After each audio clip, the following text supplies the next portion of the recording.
El entrenador de fútbol de Carlo Acutis conserva su camiseta sin lavar, 19 años. Llevaba 19 años sin tocar esa camiseta. No la había lavado.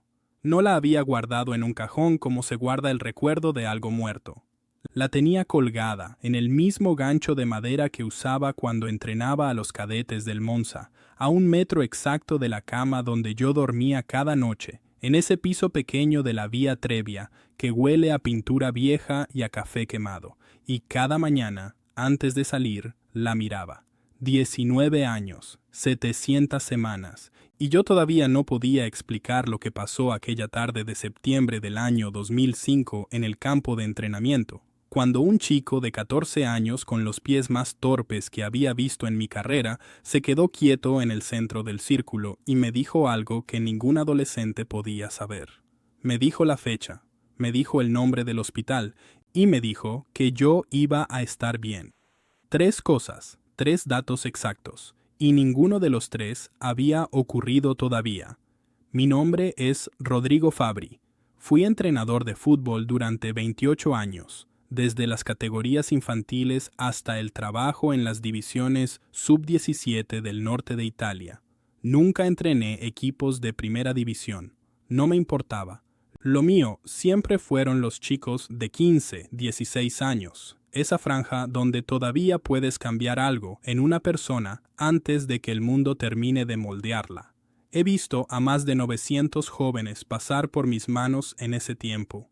He visto talento, abandono, miedo, orgullo, fracaso. He visto de todo, pero solo uno de ellos me dejó algo que no puedo explicar. Y lo que no puedo explicar lleva 19 años colgado de un gancho de madera a 1 metro de mi cama. Hay 3 cosas de aquella tarde que no he podido cerrar en todo este tiempo. La primera, ¿cómo supo ese chico, en septiembre de 2005, lo que iba a pasarme exactamente 300 días después? La segunda, ¿qué había escrito en ese papel que me entregó con instrucción de no abrirlo hasta que yo mismo sintiera que era el momento? El papel que guardé durante casi 12 años sin tocarlo. Y la tercera, porque el día que finalmente lo abrí, en un hospital a 240 kilómetros de Monza, lo que estaba escrito dentro coincidía con lo que tenía delante, con un margen de error de 48 horas.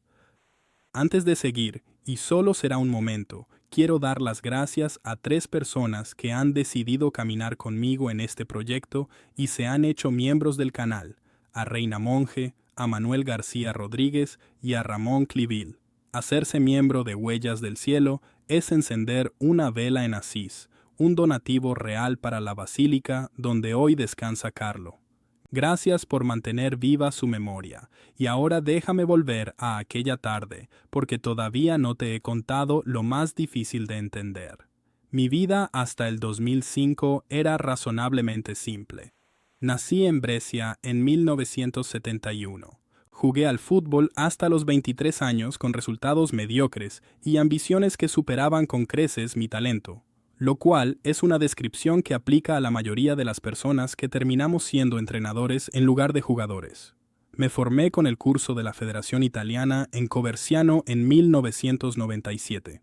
Empecé entrenando a niños de 10 años en un campo sin hierba cerca de Sesto San Giovanni, donde la portería del lado norte tenía un poste torcido y nadie tenía presupuesto para arreglarlo. Viví solo, un piso pequeño, un perro llamado Gattuso, que pesaba 4 kilos y no se merecía ese nombre, y una convicción absoluta de que el fútbol era la única religión que entendía. La fe, para mí, era una decoración. La misa de Navidad, la boda de un amigo, el funeral de la abuela, nada que tocara el hueso. En agosto de 2005, me encargaron un grupo nuevo de cadetes sub-17 en el Monza Calcio, sin relación con el club de primera que conoces hoy. Era una estructura mucho más modesta, con un presupuesto ajustado y una cantera que funcionaba a puro entusiasmo. Me dieron una lista de 24 nombres. Uno de ellos era Carlo Acutis. La primera vez que lo vi fue un martes por la tarde, el día 16 de agosto de 2005.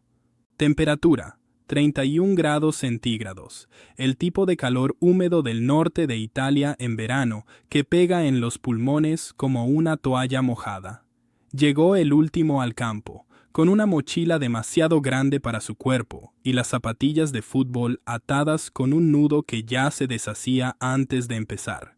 Tenía 14 años, 1,72 m de altura, flaco, con esa cara de quien está pensando en otra cosa aunque te mire directamente. Hice los ejercicios de calentamiento estándar, 3 series de carrera continua de 4 minutos, luego pases en triángulo, luego conducción de balón con cambios de dirección. Carlo era, con diferencia, el menos coordinado del grupo. No en el sentido malo, no tropezaba ni caía. Era más que no había automatizado los movimientos. Había que pensar cada gesto antes de hacerlo, y cuando uno piensa antes de cada gesto en el fútbol, siempre llega tarde. Lo puse en la posición de mediocentro defensivo, donde el pensamiento puede compensar algo la velocidad, y lo observé durante 40 minutos. Al final del entrenamiento, cuando los demás estaban recogiendo balones y bebiendo agua, Carlo se acercó a mí, sin prisa. No era el tipo de chico que se acerca nervioso o que busca aprobación. Caminó hasta donde yo estaba, con esa mochila todavía enorme colgada de un solo hombro, y me dijo: «Entrenador, ¿puedo traerle algo la semana que viene?». Le pregunté qué. «Una medalla», me dijo, «de nuestros Señora de Loreto. Es patrona de los aviadores, pero también de quien está a punto de hacer un viaje largo sin saber a dónde va». No supe qué responder a eso. Le dije que sí, que gracias, como se le dice que sí a un adolescente que dice algo que no entiendes del todo y no quieres hacerle sentir raro. Esa medalla, ese objeto, ahí empieza todo. No la recibí esa semana siguiente, ni la siguiente. Carlos siguió viniendo a los entrenamientos, 3 veces por semana, martes, jueves y sábado. Seguía siendo el menos dotado técnicamente del grupo, pero había algo en él que hacía que los demás lo respetaran sin que hubiera una razón obvia. No era el más fuerte, no era el más rápido, no era el líder en el sentido que yo entendía el liderazgo, pero cuando hablaba la gente lo escuchaba, y cuando se quedaba callado, también. El martes 23 de agosto le pregunté cómo le había ido el fin de semana. Me dijo que había estado en una exposición de milagros eucarísticos que él mismo había documentado. Llevaba meses, me explicó, recopilando casos verificados por la iglesia con fotografías, coordenadas, fechas. Más de 100 en ese momento. Quería hacer una muestra que pudiera itinerar por todo el mundo. 12 meses antes lo habría tomado por un chico raro. En ese momento, solo anoté internamente que era inusual, y seguí con el entrenamiento. El 5 de septiembre de 2005, un martes, temperatura 22 grados centígrados, cielo cubierto desde las 4 de la tarde, Carlo llegó al entrenamiento con algo diferente. Llegó 10 minutos antes que todos los demás, lo que no era habitual en él. Me esperaba junto a la entrada del campo con un sobre pequeño en la mano, blanco, cerrado, sellado con cinta adhesiva transparente. Me lo entregó y me dijo: «Esto es para usted, pero no lo abra todavía, sabrá cuándo». Le pregunté qué había dentro. Me miró con esa calma suya, esa calma que no era arrogancia ni tampoco timidez, y me dijo: «Nada que no sepa ya, pero que todavía no recuerda». Guardé el sobre en el bolsillo interior de la chaqueta de deporte. No lo abrí esa noche. No lo abrí esa semana. Algo me dijo que no lo hiciera. Lo que no supe entonces es que ese sobre iba a esperar 12 años en el bolsillo de esa misma chaqueta, en un cajón de mi habitación sin que yo lo tocara. Y lo que Carlo me dijo a continuación, esa misma tarde, antes de que llegaran los demás jugadores, es lo que llevo 19 años intentando entender. Esa tarde, antes de que empezara el entrenamiento, Carlos se quedó de pie delante de mí durante unos 3 minutos. No dijo nada al principio. Miraba el campo como si estuviera calculando algo. Luego se volvió hacia mí y me preguntó si yo sabía lo que era la leucemia linfoblástica aguda tipo M3. Le dije que no, que yo era entrenador de fútbol, no médico.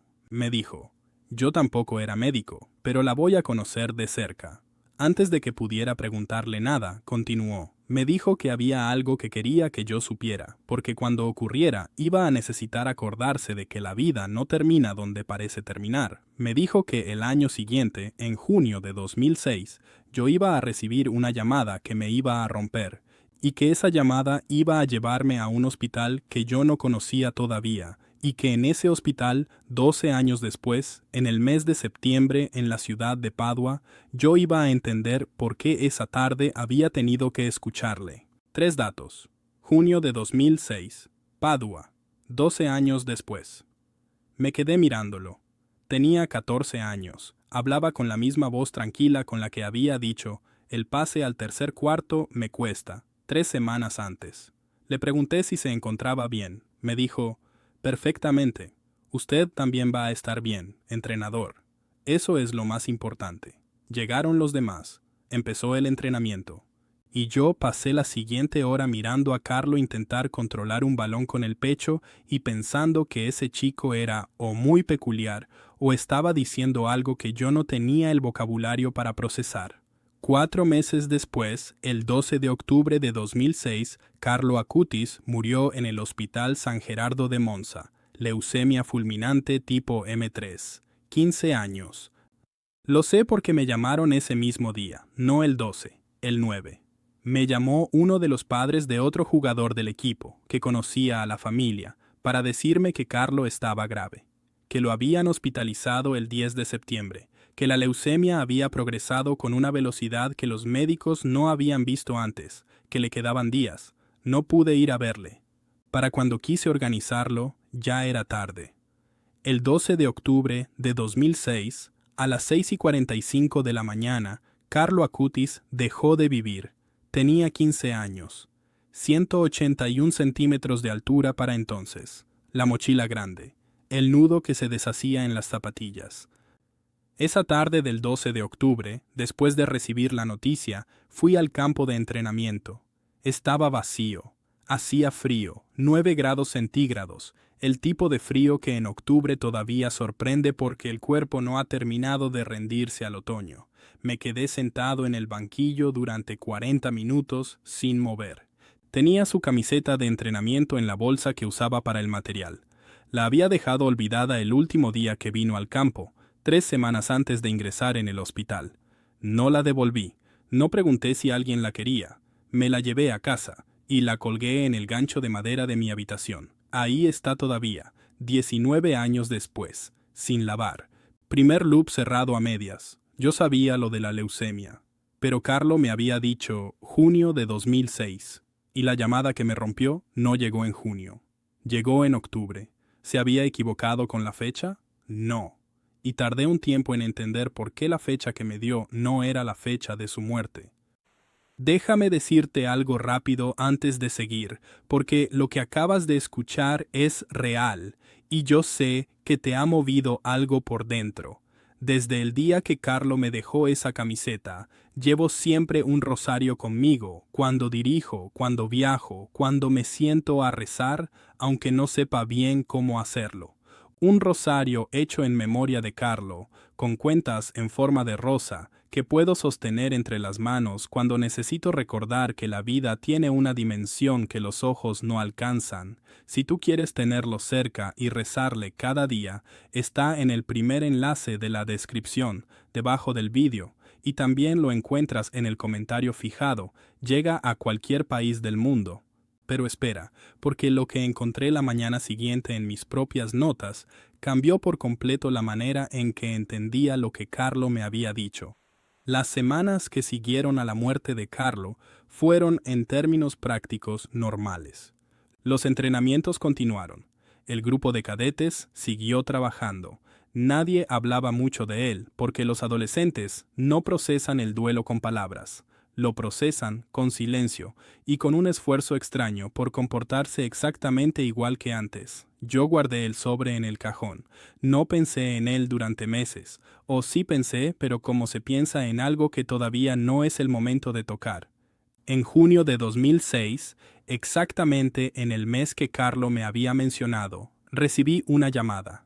No era sobre él. Era sobre mí.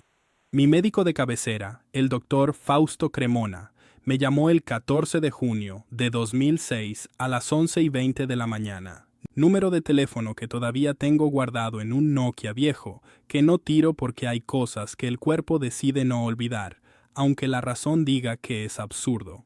Me dijo que los análisis de sangre rutinarios que me había hecho en mayo habían mostrado algo que quería discutir en persona. Me dio una cita para el 16 de junio. El 16 de junio, a las 4 de la tarde, el doctor Cremona me dijo que tenía un valor de PSA de 6.4 nanogramos por mililitro. El rango normal para un hombre de 34 años es inferior a 2.5. El mío duplicaba ese umbral. Me mandó a un urólogo de referencia en el Hospital San Raffaele de Milán, que estaba a 42 kilómetros de mi piso. Fue esa llamada la que rompió algo en mí, no el diagnóstico definitivo, que todavía no tenía. Fue la llamada, esa sensación de que el cuerpo que creías conocer llevaba tiempo haciendo algo a tus espaldas. Y entonces me acordé. Carlo me había dicho, vas a recibir una llamada que te va a romper. La había recibido en junio de 2006. Exactamente. Me fui a casa, abrí el cajón. Saqué la chaqueta de deporte. El sobre seguía en el bolsillo interior, donde lo había guardado el 5 de septiembre de 2005, 9 meses después. Lo tuve en las manos durante 10 minutos. No lo abrí. Algo en mí todavía decía que no era el momento. ¿Por qué? No lo sé. No tengo una explicación racional para eso. Solo sé que lo volví a guardar en el cajón, y que durante los 2 meses siguientes me hice 4 biopsias y 2 resonancias magnéticas en el San Raffaele. Los resultados llegaron en septiembre de 2006. Hiperplasia prostática benigna, sin células malignas, falsa alarma, valor de PSA elevado sin causa oncológica confirmada. Me quedé en el hospital durante 40 minutos, después de que el urólogo, el doctor Luca Martinelli, me leyera el informe. Solo, en la sala de espera, con un vaso de plástico de agua que no bebí. Y pensé en Carlo. Pensé en que había dicho Padua. 12 años después. Todavía faltaban 10 años para saber qué significaba eso. Pero hay algo que descubrí en ese periodo, entre junio y septiembre de 2006, que hasta ese momento no había contado a nadie. Algo que encontré cuando empecé a hacer lo que hacen todos los que no saben cómo procesar lo que les está pasando. Buscar información sobre la persona que te lo dijo. Busqué a Carlo Acutis en internet, no en los periódicos del duelo. Busqué su trabajo. Encontré la web de los milagros eucarísticos que él había documentado. Más de 120 casos en ese momento, fotografiados, geolocalizados, con fuentes históricas verificables para cada uno. El primero que abrí era de Lanciano, Italia, año 700, tejido muscular cardíaco y sangre tipo AB, verificado en 1971 por el profesor Edoardo Linoli del Instituto Anatómico de la Universidad de Arezzo. No era el trabajo de un adolescente curioso. Era el trabajo de alguien que había decidido que su vida entera se iba a invertir en documentar que algo real ocurría en la historia humana, caso por caso, con fechas y coordenadas y pruebas. Tenía 12 años cuando empezó a compilar esa documentación. Y aquí estaba yo, un entrenador de fútbol de 34 años, mirando la pantalla de un ordenador y preguntándome si había prestado suficiente atención al único chico de mis 28 años de carrera que me entregó un sobre sellado y me dijo cuándo me iba a romper. Hay una cosa más que encontré esa semana y que en ese momento no supe interpretar. Encontré en una entrevista a su madre, Antonia Salzano, publicada en un boletín parroquial de Milán en enero de 2007, una frase que Carlo había repetido varias veces en sus últimos meses: la Eucaristía es mi autopista al cielo. Y debajo de esa frase, en la misma entrevista, una referencia que me detuvo. Antonia decía que Carlo había pedido específicamente que ofreciera sus sufrimientos por el Papa y por la Iglesia. y que había hablado en sus últimas semanas de varias personas que iba a acompañar desde el otro lado cuando llegara su momento de necesitar. ¿De cuántas personas habló? No lo decía la entrevista, pero yo guardé esa frase durante 10 años, como había guardado el sobre. Entre 2006 y 2015 no ocurrió nada que pertenezca a esta historia. No es un salto cómodo para el relato, es la verdad. La vida siguió siendo lo que era, entrenamientos, análisis anuales de PSA que se mantuvieron entre 3.8 y 4.2, viajes a campos de fútbol en provincias con nombres que no distinguirías de otros. El perro Gattuso, muriendo de insuficiencia cardíaca, en 2009 a la edad de 16 años, que para un perro de 4 kilos es una edad bíblica. La camiseta siguió en el gancho, el sobre siguió en el cajón, y yo seguí sin entender por qué no podía deshacerme de ninguna de las dos cosas. En 2015, con 44 años, recibí una oferta para dirigir las categorías juveniles de un club en Padua, el Calcio Padova, en su estructura de cantera. No era un ascenso espectacular, pero era un cambio, y en ese momento necesitaba un cambio. Llevas 28 años en el mismo radio geográfico y el cerebro empieza a confundir la rutina con la identidad. Acepté en enero de 2016. Me mudé a Padua en febrero. En el momento en que firmé el contrato, mientras revisaba los papeles en la oficina del director deportivo, hubo un segundo en que el nombre de la ciudad en el membrete imprimió algo en mi memoria. Padua. Y Carlo me había dicho Padua. Y me había dicho 12 años después. 12 años después de 2005 era 2017. Estaba en Padua un año antes, pero estaba. El reloj había empezado a moverse. Ahora hay algo que necesito contarte que no había mencionado todavía. Durante los meses de transición, mientras cerraba mi vida en Monza y preparaba la mudanza a Padua, fui a hablar con alguien que conocía a la familia Acutis. Un sacerdote que había sido párroco en la parroquia de Carlo en Milán, don Marcello Farina, que en ese momento daba clases en un instituto teológico de Brescia. Le llamé en diciembre de 2015. Le expliqué quién era. Le expliqué lo del equipo, lo del sobre, lo de lo que Carlo me había dicho. Hubo un silencio al otro lado del teléfono que duró varios segundos. Luego don Marcelo me dijo: Carlo hablaba de varias personas, no de muchas, pero de algunas sí. Decía que había gente a la que quería acompañar cuando llegara su momento. Le pregunté: ¿qué tipo de momento? Me dijo: el momento en que alguien tiene que decidir si la vida tiene sentido o no. Carlo creía que ese momento llegaba para todos, y que la mayoría lo pasaba solo, y él no quería que nadie lo pasara solo. Colgué el teléfono. Me senté en el suelo del pasillo de mi piso de Monza, con la espalda contra la pared durante 20 minutos, porque yo había pasado ese momento. En el San Raffaele de Milán, en septiembre de 2006, en una sala de espera con un vaso de plástico de agua que no bebí. Y en ese momento, aunque no lo había llamado por ese nombre, había pensado en Carlo. No estaba solo. Si esta historia te está tocando en el alma de la misma manera en que tocó la mía durante todos estos años, quiero decirte que hay algo más que puedes hacer. Puedes encender una vela en Asís haciéndote miembro de este canal. Es un donativo real para la basílica donde descansa Carlo hoy en Asís y lo tienes en el segundo enlace de la descripción, debajo de este vídeo.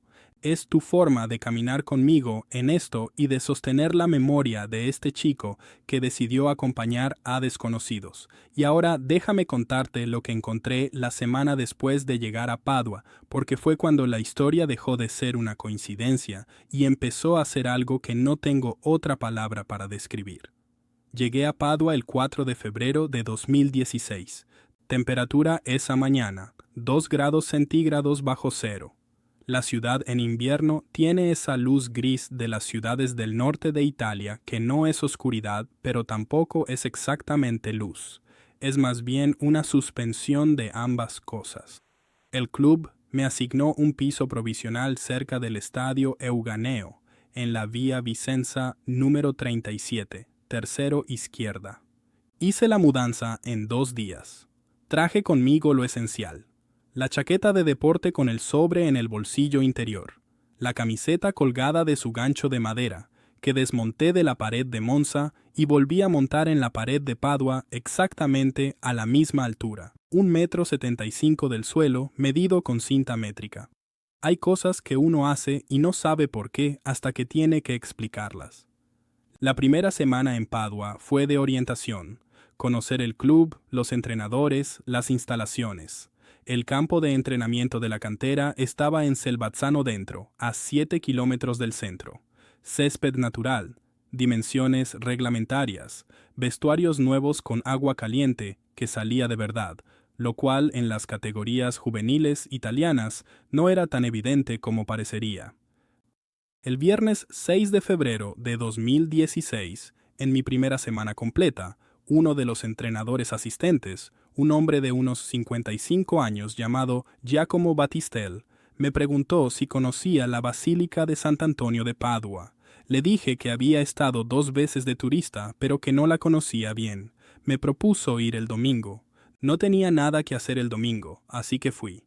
La Basílica de Sant'Antonio de Padua, 8 cúpulas, empezada en 1232. Reliquias del santo, el mentón, la lengua y el brazo incorruptos, verificados en 1981 por un equipo de expertos del Pontificio Ateneo Antoniano. Temperatura interior constante de 16 grados centígrados independientemente de la exterior. Me quedé dentro durante 2 horas, no rezando, o no exactamente rezando, sentado en uno de los bancos laterales, mirando las cúpulas, pensando en Carlo. Giacomo se fue a encender una vela. Yo me quedé solo durante 40 minutos. Y fue entonces, en ese silencio exacto, cuando me di cuenta de algo que llevaba 11 años sin ver con claridad. Carlo me había dicho. 12 años después, en el mes de septiembre, en la ciudad de Padua. Yo había interpretado eso como un evento, un suceso dramático, algo que iba a ocurrirme y que yo iba a poder identificar cuando ocurriera. Pero, ¿y si el evento no era dramático? ¿Y si el evento era precisamente ese, estar sentado en una basílica de Padua, solo, con el sobre todavía sin abrir, entendiendo por primera vez que había algo que no podía seguir ignorando?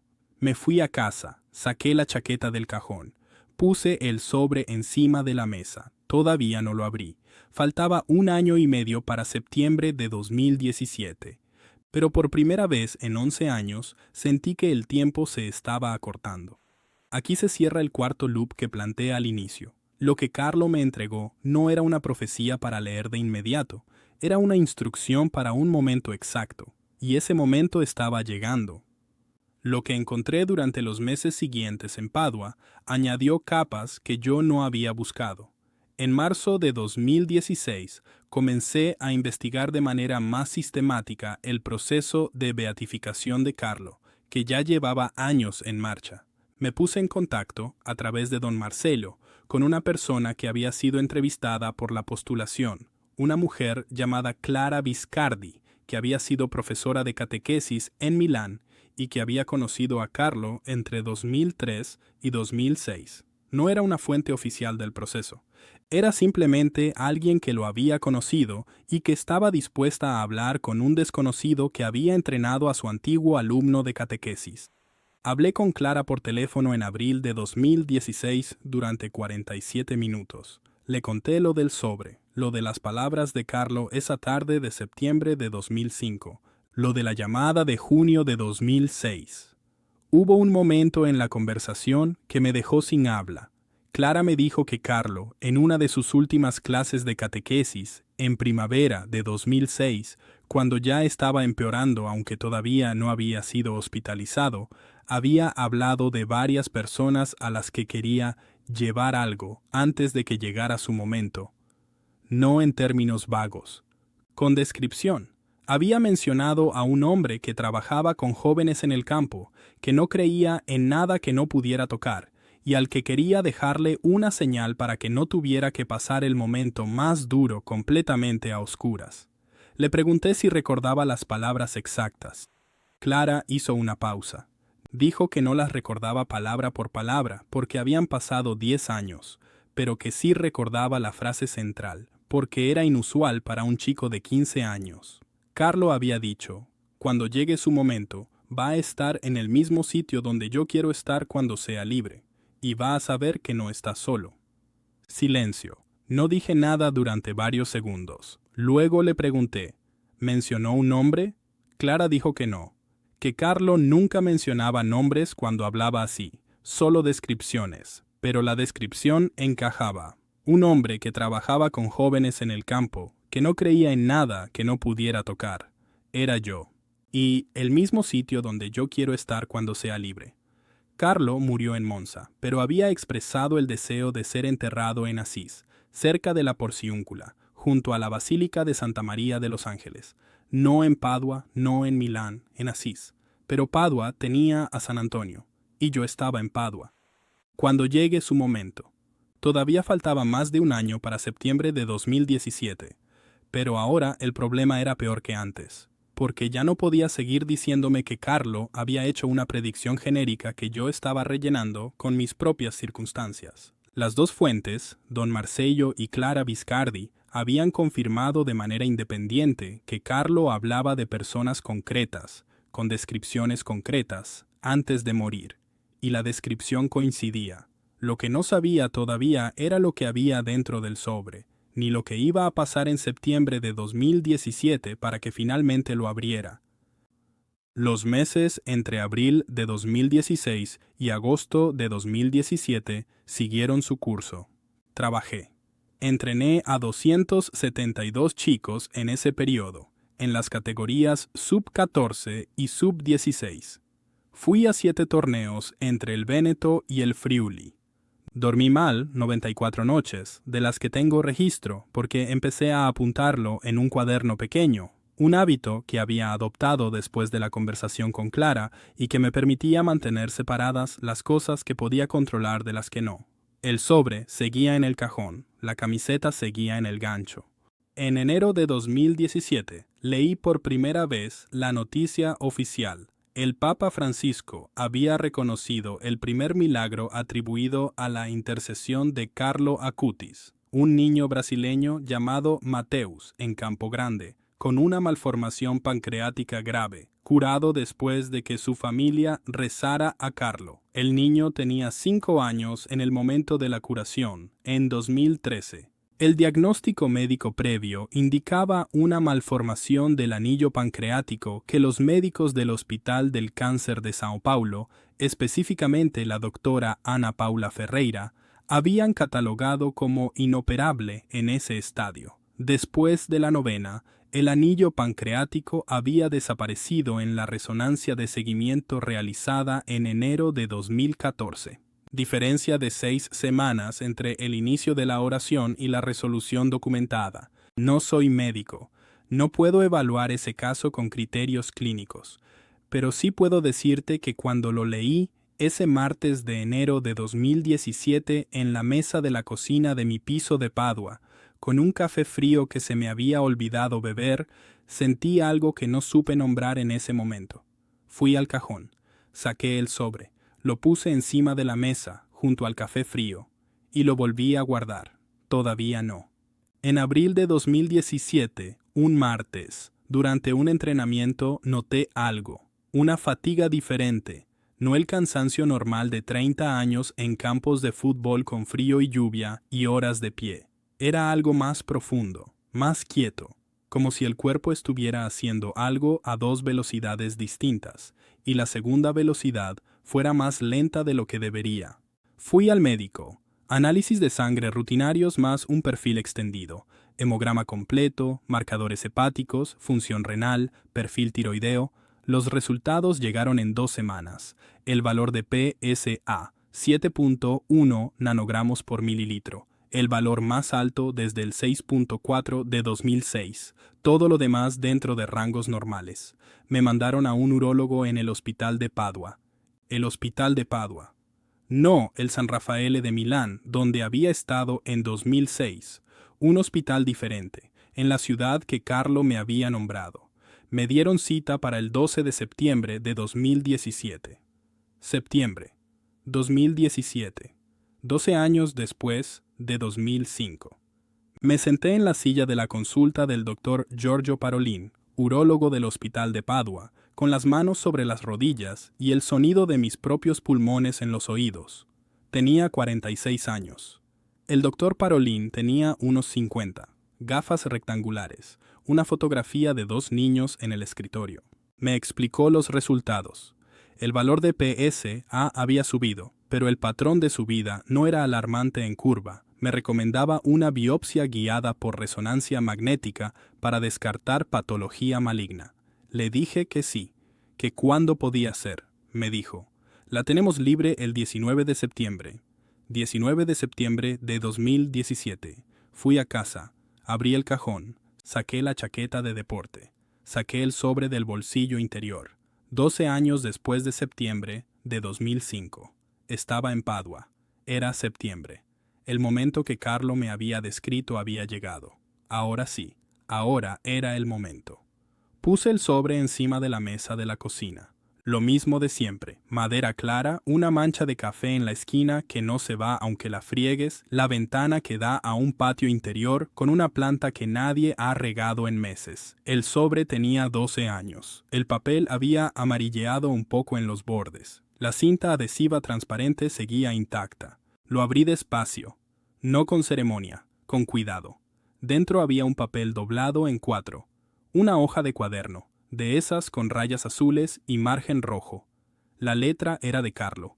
Yo la reconocí aunque hacía 12 años que no la veía, porque la había visto en los papeles de los ejercicios tácticos que a veces le pedía que leyera en voz alta al grupo. Letra pequeña, redonda, muy regular para la letra de un adolescente.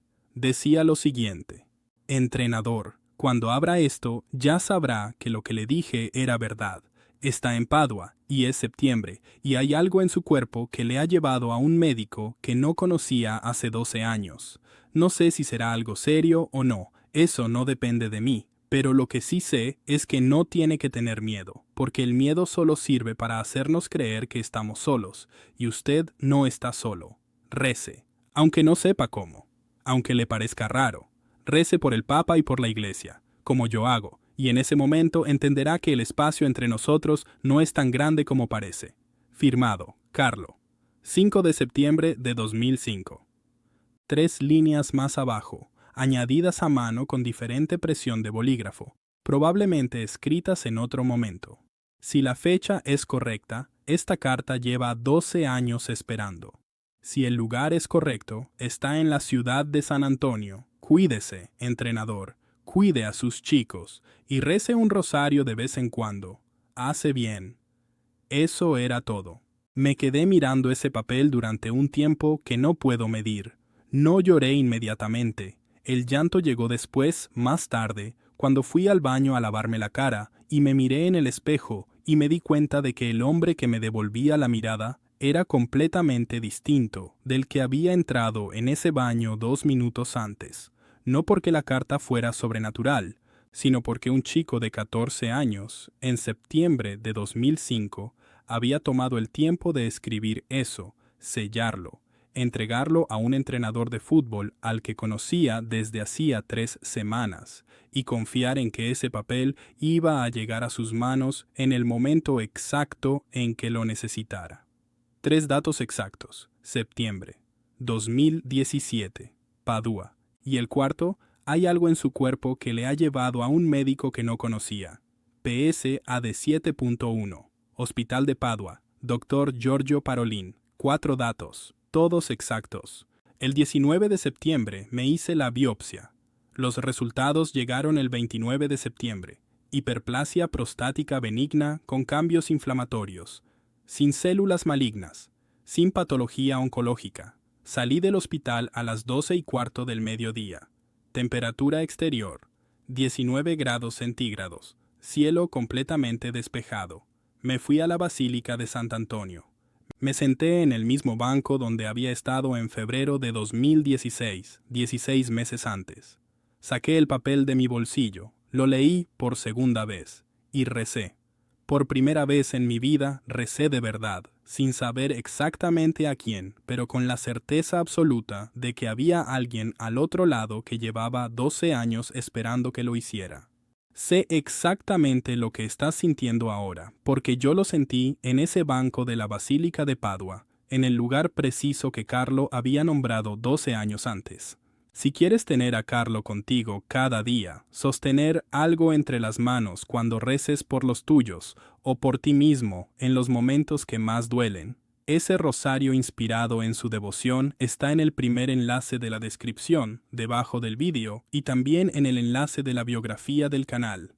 Cuentas en forma de rosa, para rezar con calma, para regalar a una madre, a una hija, a alguien que esté pasando por ese momento en que necesita saber que no está solo. Llega a todo el mundo. Y antes de que me despida, quiero contarte dónde estoy hoy y lo que Carlo me dejó por última vez, porque hay una cosa más que no te he dicho todavía. Pasé 2 años más en Padua después de septiembre de 2017. No volví a ser el mismo entrenador, aunque externamente la vida siguió igual. Campos de fútbol, adolescentes con las zapatillas sin atar, análisis de PS a cada 6 meses que se mantuvieron entre 4.8 y 5.2, dentro de la vigilancia activa que el doctor Parolin me recomendó. Pero algo había cambiado en la profundidad. No sé cómo explicarlo sin que suene a frase hecha. Es más bien una diferencia de textura. Antes entrenaba pensando en los resultados, en los torneos, en si este chico llegaría a primera o no. Después de leer esa carta, entrenaba pensando en las personas, no en abstracto. En los 900 y pico chicos que habían pasado por mis campos en 28 años, y me preguntaba cuántos de ellos habían pasado por un momento así, solos, sin que nadie les hubiera dejado un sobre en el bolsillo. En 2019, cuando se publicó la noticia de que el cuerpo de Carlo había sido exhumado y encontrado íntegro, me detuve en medio de la calle. Literalmente, llevaba 10 años sin leer el periódico con atención, y ese día alguien había dejado un titular en la pantalla del kiosco de la Vía Roma de Padua. Carlo Acutis, el cuerpo incorrupto del beato de Internet. Incorrupto. 13 años después de la muerte, sin sustancias conservantes, temperatura de la cripta de la Basílica de Santa María de los Ángeles en Asís, entre 12 y 14 grados centígrados. El cuerpo presentaba el peso y las proporciones originales. El equipo médico que realizó la verificación incluía al doctor Roberto Tarantino y a varios especialistas del área forense de Perugia. El informe oficial tiene 72 páginas. 72 páginas para decir que algo no encaja con lo que la ciencia predice. Llamé a don Marcello ese mismo día. Era la primera vez que hablábamos desde 2015. Le conté lo del sobre, lo de Padua, lo de septiembre de 2017. Silencio al otro lado. Luego me dijo, Rodrigo, ¿sabrías hablar de eso en público? Le dije que no lo sé, que nunca lo había hecho. Me dijo, empieza a pensarlo, porque el proceso hacia la canonización va a seguir, y van a necesitar testimonios de personas que lo conocieron, aunque sea desde afuera. En 2020, el 10 de octubre, el Papa Francisco beatificó a Carlo Acutis en Asís. No estuve en la ceremonia. Lo vi por televisión desde mi piso de Padua, sentado en el sofá, con la carta de Carlo doblada en el bolsillo de la camisa. En la plaza, frente a la Basílica de Santa María de los Ángeles, había miles de personas. Jóvenes, sobre todo, muchísimos jóvenes.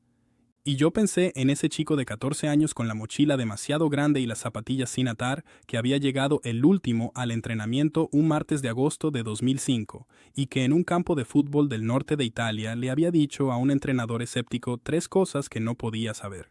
Pensé en eso durante la beatificación, y me di cuenta de que la camiseta todavía estaba colgada en el gancho de madera. 14 años sin lavarla en ese momento. todavía con el olor a césped y a sudor de adolescente de un martes de octubre de 2006, el último día que Carlo Acutis fue a entrenar antes de ingresar en el hospital, y decidí que no la iba a lavar, que iba a seguir ahí exactamente donde estaba, porque hay cosas que no puedes fregar sin perder lo único que te queda de ellas. En 2021, a petición de don Marcello, di mi primer testimonio en público. Fue en una jornada de pastoral juvenil en Milán, el 14 de mayo de 2021, en la parroquia de San Marco, con una asistencia de 143 personas. Me temblaban las manos en la mesa. Había hablado delante de grupos de 40 chicos de 16 años sin temblar nunca. Delante de 143 adultos sentados en filas, me temblaron las manos. Conté lo del sobre, conté Padua, conté la carta. Cuando terminé, hubo silencio durante varios segundos, y luego una mujer en la tercera fila empezó a llorar, y eso rompió algo en el aire, y de repente había gente que se hablaba en voz baja, y otros que simplemente se quedaban quietos mirando al frente. Después, me acercó un hombre de unos 60 años. Me dijo que su hijo había conocido a Carlo en el colegio, en Milán, cuando tenían 10 años, que Carlo le había regalado un libro sobre los milagros eucarísticos, que su hijo lo guardaba todavía, que nunca había entendido del todo por qué ese libro de un compañero de clase había permanecido en su estantería durante 15 años mientras otros libros iban y venían. Le dije que quizá ahora lo entendía. Me dijo que sí, que quizá sí. Después de esa jornada, don Marcello me dijo que la postulación de la causa de canonización de Carlo Acutis quería recoger testimonios de personas que hubieran tenido contacto con él y pudieran aportar elementos de su modo de vida, su carácter, su influencia en otros. No era un proceso de verificación de milagros, que tiene su propio canal oficial separado. Era simplemente una recopilación de memorias humanas. Di mi testimonio por escrito en julio de 2021. 42 páginas mecanografiadas, con fechas exactas, nombres, el análisis del PSA de junio de 2006 y el de septiembre de 2017, la carta de Carlo adjunta en fotocopia, el informe del Dr. Parolin del 29 de septiembre de 2017. No sé qué hicieron con ese testimonio. No me corresponde saberlo, solo me corresponde haber dicho la verdad.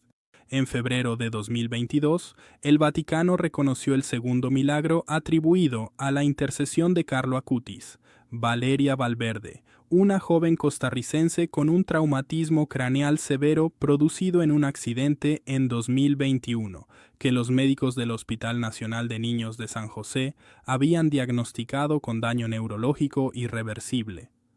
Después de la oración de la familia a Carlo, Valeria se recuperó completamente sin secuelas en un plazo de 22 días. El informe neurológico de seguimiento, emitido el 3 de noviembre de 2021, no encontraba explicación clínica para la recuperación. 2 milagros, 2 países, 2 tipos de patología completamente distintos, con un único denominador, Carlo Acutis. Y el 7 de septiembre de 2025, el Papa León XIV canonizó a Carlo Acutis en Roma durante el jubileo. Carlo se convirtió en el primer santo del siglo XXI. Yo estaba en Roma ese día. Había viajado desde Brescia, donde vivo ahora, después de volver al norte hace 3 años para estar más cerca de mi hermana. Había llegado el 6 de septiembre por la tarde. Me había quedado en un hotel pequeño cerca del Vaticano. Había dormido 4 horas y el 7 de septiembre a las 8 de la mañana estaba en la plaza de San Pedro entre 200,000 personas. Llevaba la carta en el bolsillo de la camisa, la misma que Carlo había escrito el 5 de septiembre de 2005. En la plaza de San Pedro, cuando el Papa León XIV pronunció las palabras de la canonización, sentí algo que tampoco sé nombrar bien. No fue euforia. Fue más bien una sensación de que algo que había estado esperando durante 20 años terminaba de asentarse en su lugar.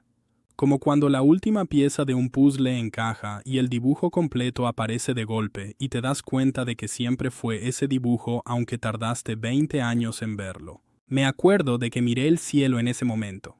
Estaba completamente despejado, azul de septiembre, ese azul específico de Roma en otoño, que tiene una profundidad que los otros meses no tienen. Y pensé en un chico de 14 años con la mochila demasiado grande y las zapatillas sin atar, parado en el centro del círculo del campo de entrenamiento de Monza, mirando el campo como si estuviera calculando algo. Hoy tengo 53 años. He dejado de entrenar equipos, o más bien he cambiado la forma. Ahora trabajo con un proyecto de pastoral deportiva en Brescia, junto con la diócesis local, que lleva el nombre de Campo Abierto y que trabaja con jóvenes de barrios con pocos recursos. No es fútbol de competición, es fútbol como herramienta. 74 chicos en este momento, entre 10 y 17 años. Les hablo de Carlo. No siempre, no como sermón, pero cuando alguno de ellos pasa por algo difícil, cuando hay un momento donde el mundo parece demasiado grande y ellos demasiado pequeños, les cuento algo de esa tarde de septiembre de 2005. No la historia completa, porque 19 años de una historia son muchos para un chico de 15. Les cuento la parte que más les importa. Les cuento que hubo un chico de 14 años que decidió que nadie tenía que pasar solo su momento más difícil, y que lo decidió sin saber todavía que él mismo iba a tener uno propio, el más difícil de todos, antes de cumplir los 16. Eso les llega. Siempre les llega. La camiseta sigue en el gancho. La llevé a Brescia igual que la llevé de Monza a Padua. Mismo gancho de madera, misma altura, 1,75 m del suelo, nunca lavada, 19 años. A veces pienso en lavarla. No para perder algo, sino para preguntarme si lo que me queda es el olor o la decisión de conservarlo. Pero siempre llego a la misma conclusión. Hay cosas que no necesitan explicación para ser reales. Y hay personas que no necesitan ser perfectas, ni geniales, ni canonizadas, para dejar una huella que dura décadas. Carlo Acutis fue un chico con los pies torpes y la mochila grande que documentó 160 casos de milagros eucarísticos antes de cumplir los 15 años, porque decidió que la historia de Dios en el mundo merecía estar documentada con la misma seriedad con que se documenta cualquier otra cosa. Y de paso, antes de morir, dejó un sobre sellado en el bolsillo de un entrenador escéptico con la instrucción de no abrirlo hasta el momento exacto. 12 años. Padua, septiembre, todo exacto. Eso es lo que yo sé. Lo que no sé, lo que todavía no sé después de 19 años, es si Carlo era consciente de lo que hacía cuando decía esas cosas.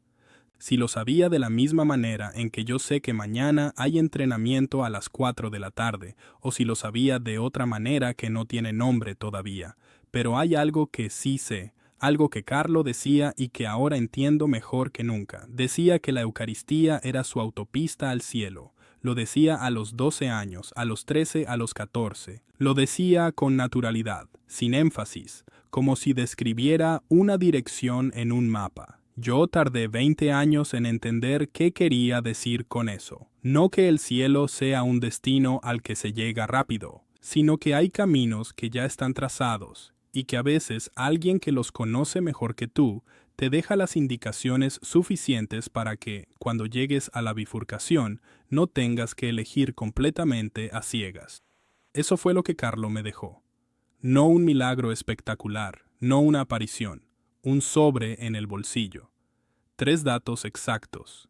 Y la instrucción de rezar un rosario de vez en cuando, porque hace bien.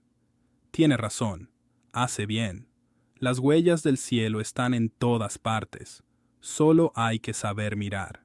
Si este testimonio te ha marcado tanto como marcó mi vida, te pido una sola cosa. Suscríbete a este canal y comparte este video con alguien que necesite escucharlo hoy.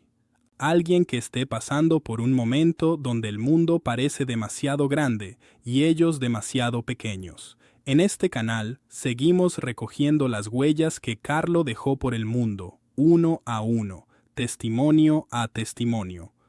Si quieres llevarte algo de esta historia, el rosario inspirado en la devoción de Carlo, con cuentas en forma de rosa, está en el primer enlace de la descripción y lo verás también en el banner del canal.